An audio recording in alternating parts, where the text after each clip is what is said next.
Okay. All right. Put your iPads away. Take out notes and a writing utensil. One day I don't bring it. Bring it every day. Run.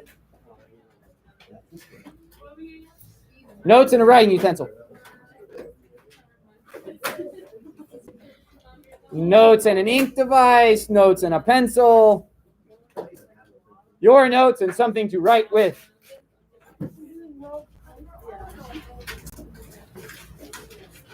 Ink device, otherwise known as a pen. I mean, if you want to go old school, we can go quill, but it's awfully messy and... Okay. Here's what we're doing to start our week.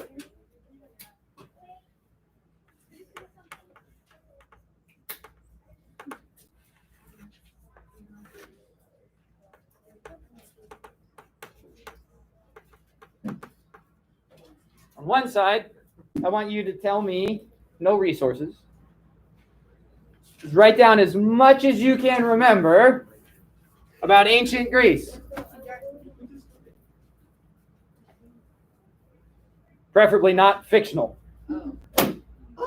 Everybody's like, well, Percy Jackson's off my list. Percy Jackson. Look, somebody in every class has written Percy Jackson in their Greek column. Just tell me everything you can remember about ancient Greece. City-states, just go on. Write it all down. The other column is Alexander. Same thing. Tell me, yes, Alexander the Great. Yeah, that one. It's the only one worth talking about, really? Kidding. I'm Alex, not Alexander, okay?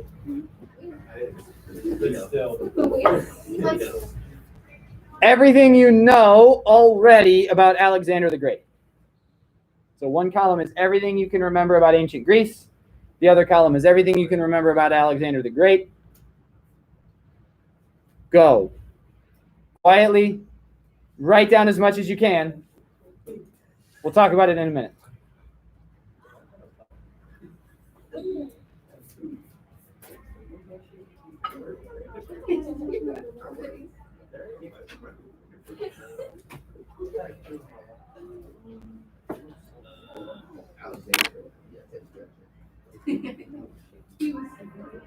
That's what I'm about to put. He was great.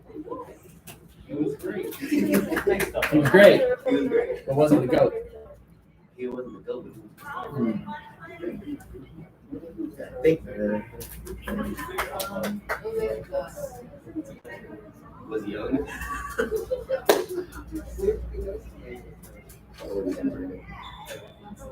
There you go. Very good.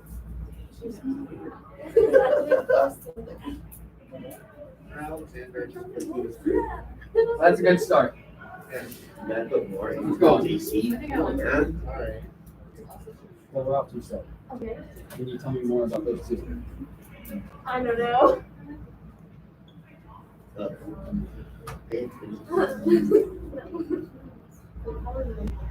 Again, tell me some more. I know. Tell me about those things.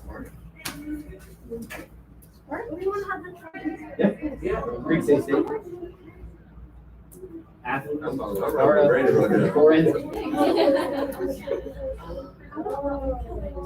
See, gifts are very little. Yes, sir. Didn't that be true? But didn't they against like Athens? Talking about Troy? So you're talking about Trojan War? Yeah.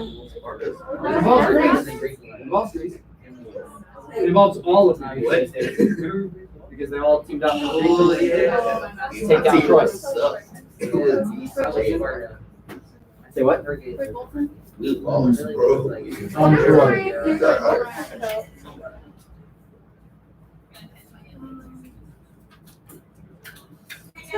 That's about it.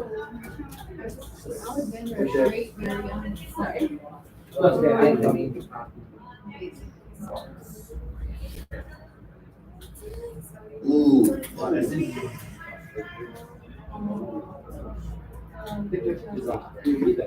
Big brain Brandon. Oh, big brain Brandon. Yes, sir. Like that. Yes. Sir. All right, keep going. Come on. I don't know what else to put.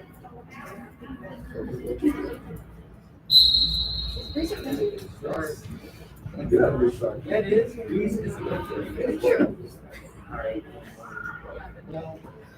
Oh, not a constant. I was thinking constant. It's like that attitude. That's crazy. I didn't read it completely before, so Ooh, okay, but take this. Remember the last week? Oh, we're talking about it a lot. Good. Oh, that's so. Alright, Just- Is that actually Alexander or just somebody else?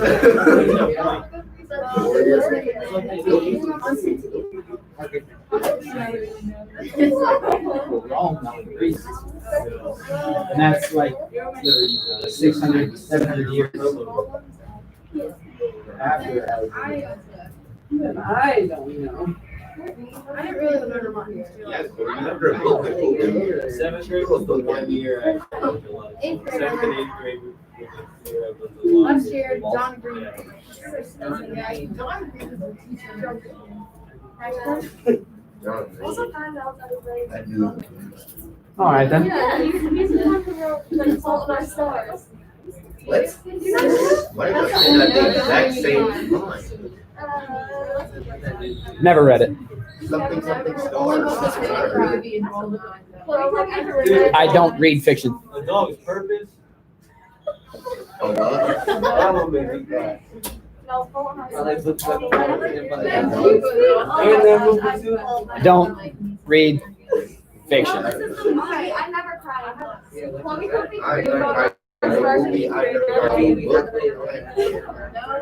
I've never cried about a movie. Yeah, my sister you guys read it, and then I read it, and then I started crying. And I do it again. Yeah, I was the hardest. Finding glory. How do you find finding glory?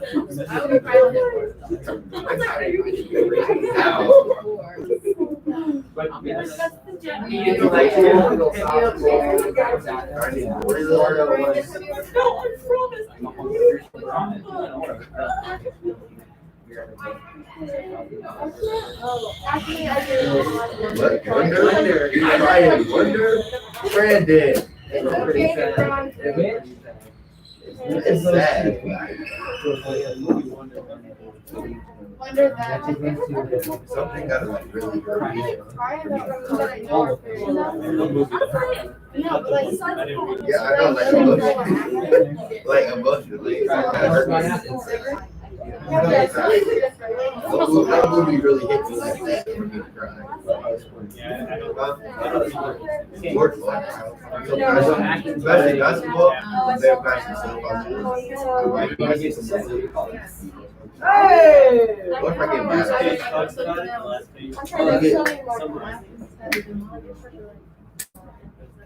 got that? I can.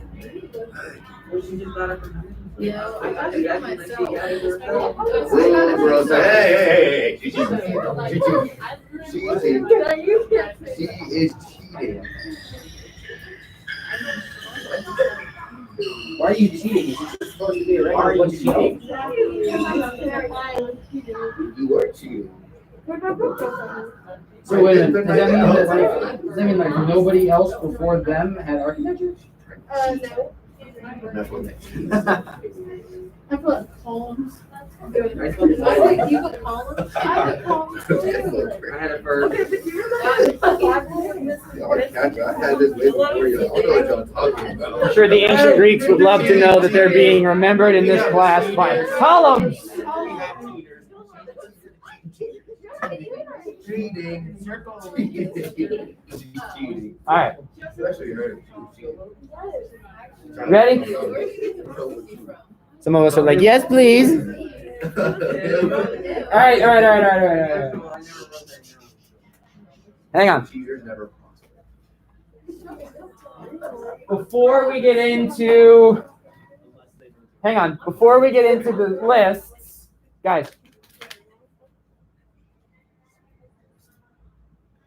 Thank you. Before we get into the lists of stuff you know or don't remember or think you remember, fill in the blank. What class is this? New Testament survey. Why are we talking about Greece and Alexander? Is what I can hear from the back of the room. Because the most PE class is too loud. I gotta close the door. Because somewhere along the line you heard Alexander had the Bible translated. How many of you think that? Kind of. Clarify. Well, he took over half of Europe, a lot of Europe. Okay. And he spread the Greek language, so the Bible became Greek language. Okay. So Alexander's conquerings, which actually go the other way from Europe, by the way, toward India. That's okay. Alexander's conquerings make the world Greek. And then because the world is Greek, those scriptures get translated into Greek. How many of you think that? You're like, yeah, that sounds great. Some of you are still like, yeah, whatever, man, I don't remember. Whatever they said. All right, Corey. Corey's just along for the ride today. Sweet. Okay. Why else might we be talking about this?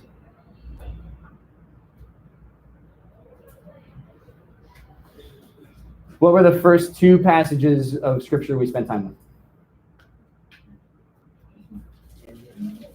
Daniel 2 and 7. 2 and 7. What were Daniel 2 and 7 all about? Nebuchadnezzar's dream, Daniel's vision. Yes. Which were about? Statues and the creatures, which were about? Kingdoms. Places, yeah. I almost said culture. Not totally wrong. I mean, cultures are involved for sure. Kingdoms, right? Which kingdom started each of those progressions? Babylon. Who was next? Medo-Persia, right? Which we spent time with Cyrus and with Xerxes and Esther and that storyline. And the rebuilding of the temple. Yep. Who's after the Persians? Greeks. Remember I told you we're going to trace some history? Yes. Then we're going to have a couple of days where we pay attention to why the history mattered. Yes. Then we're going to trace a little more history. And then we're going to pay attention to why it matters. Yeah, this is the next kingdom on the list. Remember, what we're tracing in the history is the progression that takes us from Babylon through the Persians and the Greeks into the Romans. That leads us from Daniel in Nebuchadnezzar's court to the arrival of the Messiah and the kingdom of God, right? We've got to work through the four kingdoms first. Remember, I told you, they're looking at the Daniel texts and evaluating the history, like we would say it's history, but they're living in it at the time. With what Daniel has said and with what Isaiah has said and with what everybody else has said. And on the fly, they're making judgments about what God is doing in their moment in history. Right? Oh. Give them some credit, though. They understand Daniel's vision. He explained it. 4 kingdoms, and then the kingdom of God. And so as they watch the Babylonians get knocked off by the Persians, they're doing exactly what we've been doing in this class. From the gold to the silver, from the lion to the bear. And so as the Persian Empire begins to get a little shaky, they're looking for that next kingdom in the list. Because they're watching the progression as it unfolds. One, because they hope for the arrival of Messiah, and two, because Moses says in the law, if the prophet tells you something about the future and then it happens, that prophet's legit. Well, the only way to figure that out is to watch it unfold. Right? So we're going to watch it unfold, and then we're going to talk about why that unfolding matters. Good. Okay. So now, what do you remember about Greece and Alexander? Casey. They were polytheists. Polytheistic. Yes, sir. And polytheistic in a way that we say is paganism. Okay. Today we don't do polytheism or paganism, right? Today's philosophy stuff is pantheism. You guys ever heard of that? God is in everything. So one God, but it's like a divine spirit that permeates everything. So the tree is a God. Well, I say it this way. The tree is part of God, and the river is part of God, and you are part of God, and your dog's a part of God. It's all divine because there's a divine essence in all of it. That's pantheism. It's just a sophisticated upgrade of paganism, yeah? Paganism says there's a different God for the tree, and there's a different God for the dog, and there's a different God for you, and there's a different God for the rock, there's a different God for the mountain, and there's a different God for lightning, and there's a different God for thunder. That's paganism. Pantheism just says, no, one just permeates all of it. Yeah? That's the only difference from many to one, but it's the same basic thing. Everything has some kind of divinity to it. Paganism says everything's divine from a different source. Pantheism says everything's divine from the same source. Okay. What else? Alexander the Great, born in Macedonia. Not to Alexander yet. Still on Greece. I'll come back to you, though. What about Greece? Olympics. Yes, the Olympic Games. What else? Math and science. Primarily in which Greek city-state? Athens. The intellectual, the philosophical, right? That's the nerd hub of the ancient world. What else about Greece? What? What do you mean?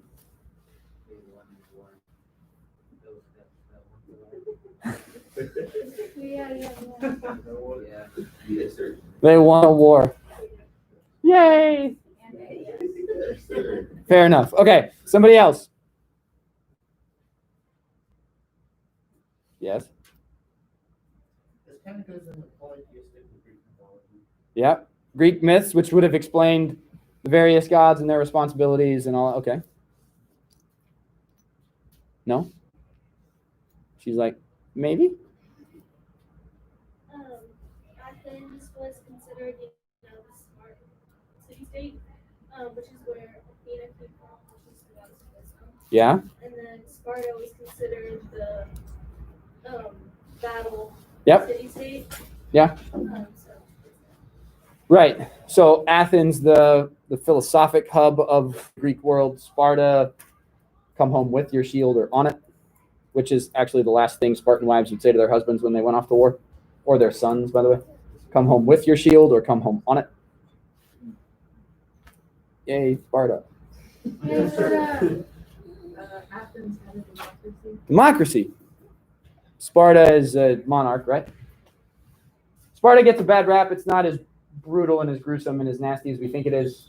Trust me, it wasn't like a walk in the park either, right? But it gets a little bit of a bad rap in that regard. But yeah, their culture was break things and kill people. Like that's what they did for a hobby. That's what they did. Yes, sir. It's what a lot of ancient kings did. Sparta just happened to be really good at it. Anyway, what else?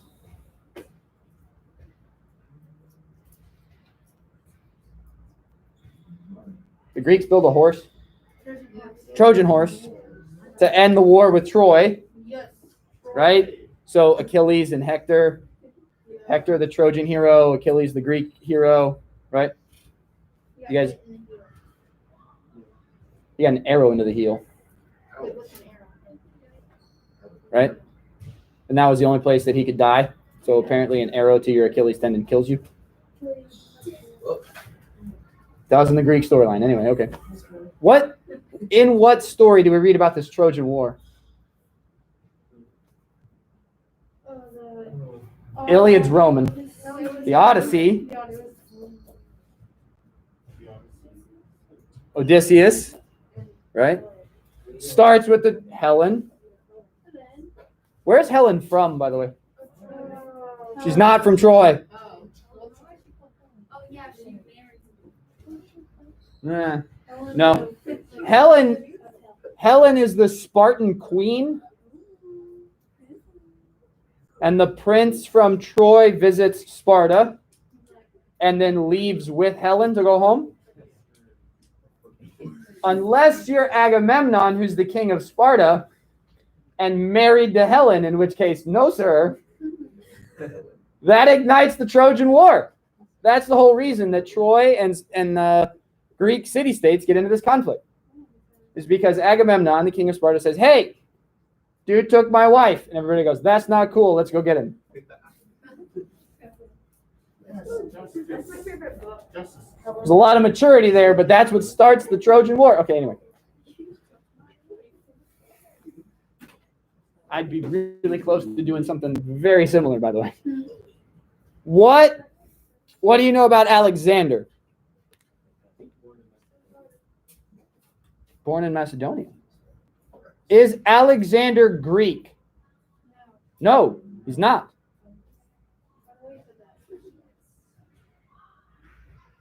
Alexander's not Greek. So why are we talking about him and a Greek kingdom? Because he takes it over? Perhaps. Alexander's not Greek.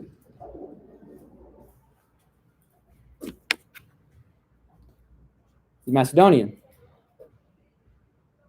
So why do we talk about him like he's Greek? Analogy. What language do we speak? English. She said, And, I mean, let's be honest. In 21st century America, we really don't speak English anymore. We speak some version of disintegrated something. Used to be English. oh, So we speak that language. Are we English? No. No. That was emphatic. She's like, no, not English.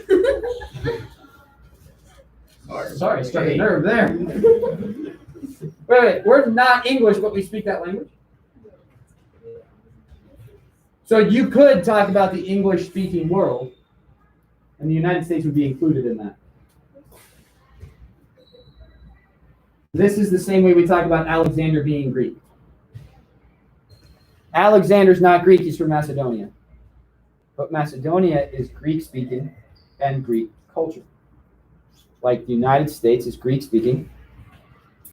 And though it has changed, predominantly English-based in its culture. Right? Okay. Still with me here? Okay. Let's do some notes. We'll see where we land as we get through this. You ready? Okay.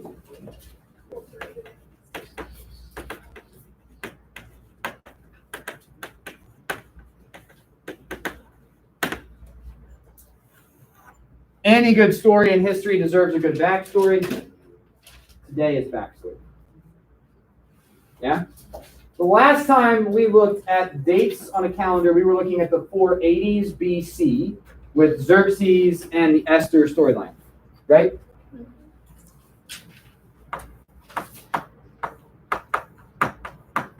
Fast forward 140 years. We're in Macedonia.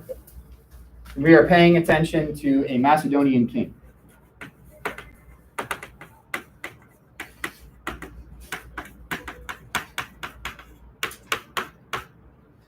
Philip II. Good? Okay, here's what Philip has done.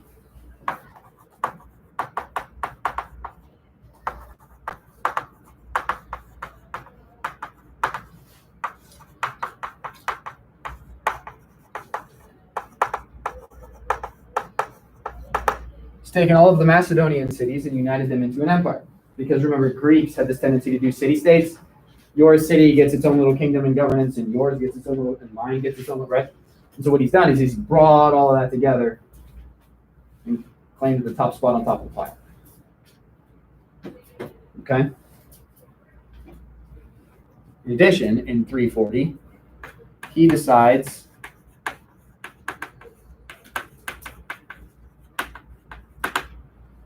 to invade the neighbors called Thrace to the northwest. So, I'm going to come back here on the map real quick. So, right here. This is the Persian Empire at its peak. Yeah? Okay. This coastline around this little space called Phrygia on the eastern side of the Mediterranean is a coastline we refer to as the Ionian coast. Here's what happens. Under the reign of Cyrus, it's Persian territory, it's Persian cities. Okay? Cyrus fades from history. The Greek expansion begins in Macedonia and in Thrace and stuff like that. But eventually, you start running out of space in these coastal regions because Greek culture likes to live by the coast. So where do you go? You go across what we call the Hellespont and into Phrygia and then settle on the coast here. Which is all well and good, except for now you're living in Persian territories. Yeah, you with me so far? That means that those Greeks are displacing Persian settlements or preventing Persian settlements. So now you have a Greek-Persian conflict that's growing. This area on this coastline is the area where Xerxes wins his military victories in the third year of his reign. Remember that? Xerxes won some grand victory and is now throwing a party. What he's done is invade this coastline and burn to the ground all the Greek cities that are in it. How do you think the Greeks feel about that? Yeah, that's not good. So now there's tension between Greek speakers to the west and Persians to the east. And history is going to be dominated for the next 150 or so years by this tension east-west, Persia and the Greeks. Philip unites all of Macedonia and then moves west into Thrace. What he wants to do is bring all of Thrace and all of the Greek islands up underneath this Macedonian empire to solidify power in the west as a kind of united front against the Persians in the east. Right? So Macedonia joins, no problem. He pitches the idea to Thrace. Thrace doesn't join him, so he decides, okay, you're not going to volunteer. I'll just squish you and make you join anyway. And then he does. Here's the problem. He takes a large portion of his army, and the king himself is gone for a significant period of time during this invasion. He has to leave somebody in charge, right?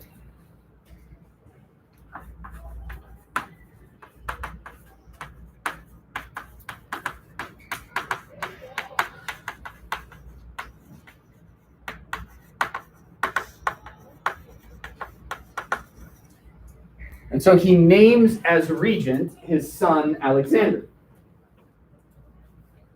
Does anybody know what it is to be named a regent? No, not the universe. A regent would be somebody in this case who is ruling in the place of his father. So Alexander is now in charge of the Macedonian Empire that his father has given him. Basically, it's like, don't burn everything to the ground while I'm gone. Right? It's like what your parents tell you when they're going to go out for an evening. The house is still standing. Everybody's still alive. We're good. That's the object. However, Alexander is 16. Can I emphasize this for a second? I don't trust some of you with a car. Philip has just given his son the kingdom at the age of 16. Yeah. Yay. Okay. If you are somebody who is not a fan of Philip II, and you know that Philip is out of town terrorizing other villages, right? Breaking things and killing people, which is what ancient kings did. And Philip was pretty good at it, by the way.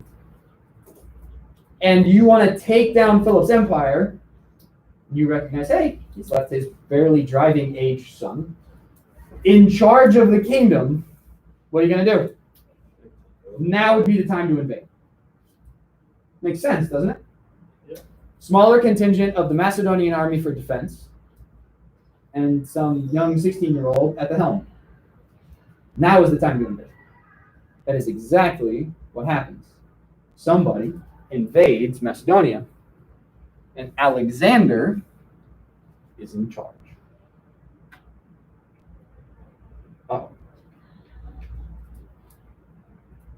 You're 16 and in charge of Macedonia, recognize another army is invading you. What do you do? Not rhetorical, actually asking, what do you do? You fight? Good. What else do you do? You're not going to run away. Inform. Send word to Philip. Hey, Dad. Somebody's terrorizing the village back home. Don't worry, I got this. We're just telling you. Right? Okay.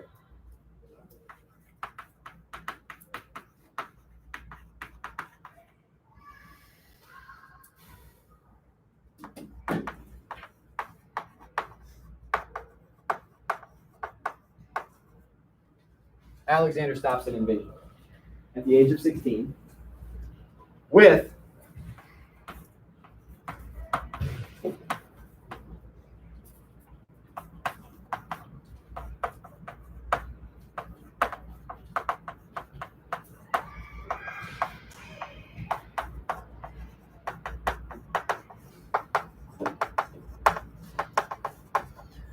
the cavalry he has left from the palace guard, which is exactly like it sounds. The palace guard is an elite, small contingent of soldiers responsible for protecting the palace and the king. You always pick the best of the best to keep the king alive. Duh, right? But it would be like having the Navy SEALs protect the president. It's good stuff. Okay. And a very limited number of infantry, because remember, where is Philip's army? Thrace. Terrorizing villages in Thrace. Alexander wins in a rout. Alexander not only stops the invasion, Alexander wins without losing a man. And it's not because he had overwhelming numbers. He's actually outnumbered 10-1. Alexander wins because of his tactics. Second messenger to go from Alexander to Philip says, don't worry about it, it's all good, we're fine. Philip turns around, comes home anyway. And upon coming home, names Alexander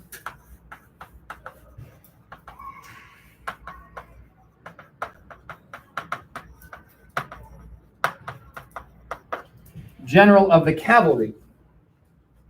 And for the next however many years, Alexander is going to gather experience as a military commander, a tactician, and a leader by leading his father's cavalry in various terrorizing of certain villages. Right? All is well with the world. Yes? 4 years later.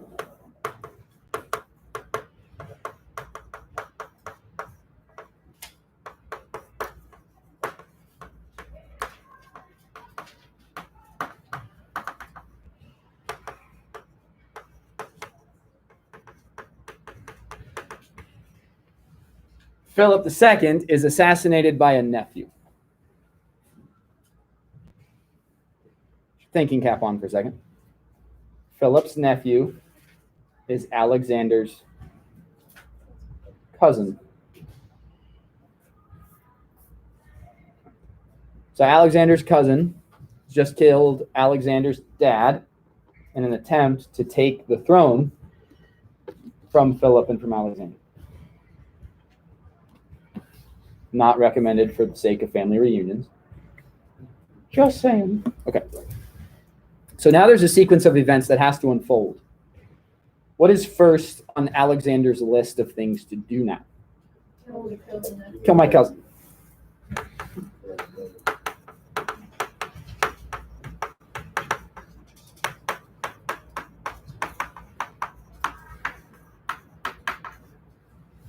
First thing is always kill the guy that killed daddy. So, cousin kills dad. Alexander kills cousin. A few less Christmas gifts to be bought. Then what? Well, anytime you have some serious event that destabilizes a rather stable empire, there are going to be little pockets who stand up and go, yeah, we don't really like this, we want out. And start these little insurrections sort of throughout the empire. So Alexander's second thing is to put down rebellions.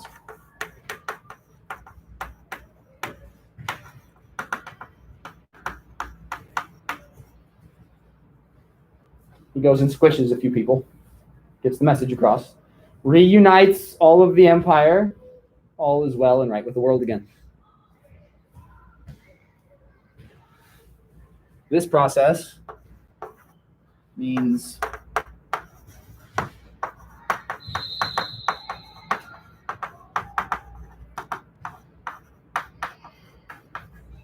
at the age of 20, Alexander is now king. How many of you have older siblings? Somewhere around the age of 20?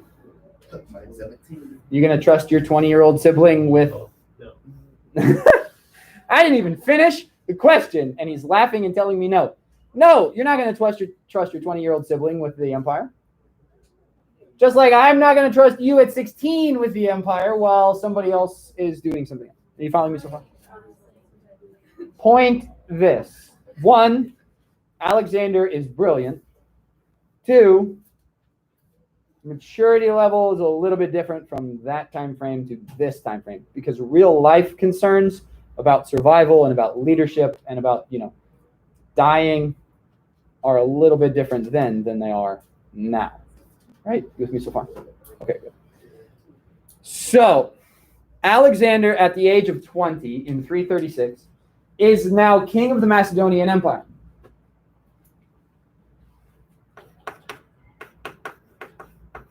He then finds something that his dad has been working on.